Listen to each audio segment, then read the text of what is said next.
Even if you can prove Christianity is correct, I still wouldn't follow it. And let me explain why. Now, before I do, let me give you a little bit of context about this conversation that me and this gentleman was having. He wanted to do a debate, and I was fine with that. But he wanted to get a couple of ground rules. I was fine with that. Let's get our subject matter and let's roll with that. But no, he wants to talk about the subject matters.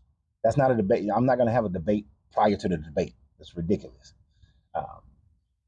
But the person then got mad because I said that even if you could prove Christianity, I still wouldn't follow Christianity, because that would mean that would make your God evil as well as not very smart, which is why I wouldn't still follow Christianity, even if you could prove that Jesus existed, that he performed all the miracles that he said he performed, that he was even the Son of God.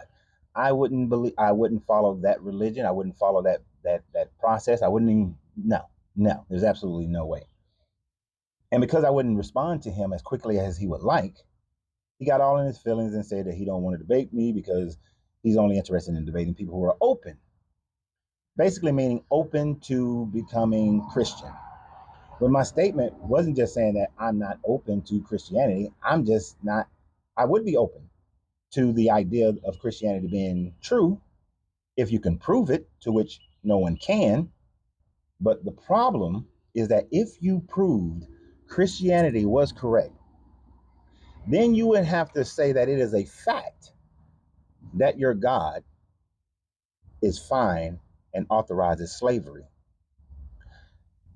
Having free will, meaning I have the free will to be with that God or not be with that God. And if that God says that slavery is okay, I cannot be with that God. I would not worship that God. I would not give that God my time of day. You would also have to say that if it was correct and true, that this God approves that if a husband suspects his wife of cheating on him, then they can give her a potion mixed with some dirt. And if she has a miscarriage, then she's guilty. If she doesn't have the miscarriage, then she's innocent. I can't get with a God that would do some bullshit like that and the fetus be charged with death if the woman committed adultery. I would also have to be cool with a God that committed genocides throughout the Levant, that a God that would, for the sake of trying to get his people released, would send Egypt through the dying of the firstborn sons. And then after that would say that, hey, Israelites, give me your firstborn son, perform the child sacrifice. And then later change his mind and say, well, the Levites can be in place of the child sacrifice.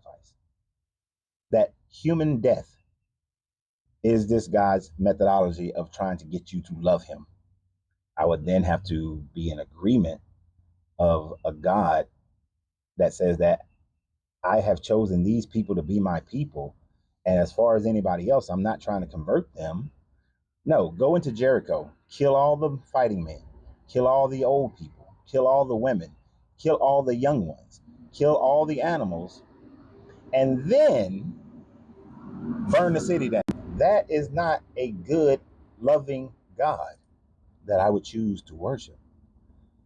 You're also telling me that I would have to worship a God that in the New Testament, he says that if a person commits sexual immoralities, you are to destroy the person, kill the body, and turn it over to Satan. And then, so that that person's soul can then rise to God. So let's go murder some people if we determine that their sexual orientation or acts are immoral. It'll be a whole lot of death going on in today's world if that was the case. But I would have to love that God and be okay with that God. I'm not. You see, even if you proved Christianity, then all you're proving is the barbaric nature of this God. And I'd rather go into oblivion. I'd rather go to annihilation. I'd rather go to whatever hell that he would try to put me in, because he won't succeed, than to be in heaven with this God where I'm a slave in heaven and all I do is praise him every day. I would not want to be with that God. So that is why, even if you could prove Christianity to be absolute correct, the religion, the God that created the universe, I still wouldn't choose to follow it. because I am still more moral, more just than your God. So you have a great day. And remember always, you got to free yourself to be yourself because your greatness is non-negotiable. Good journey, good vibration.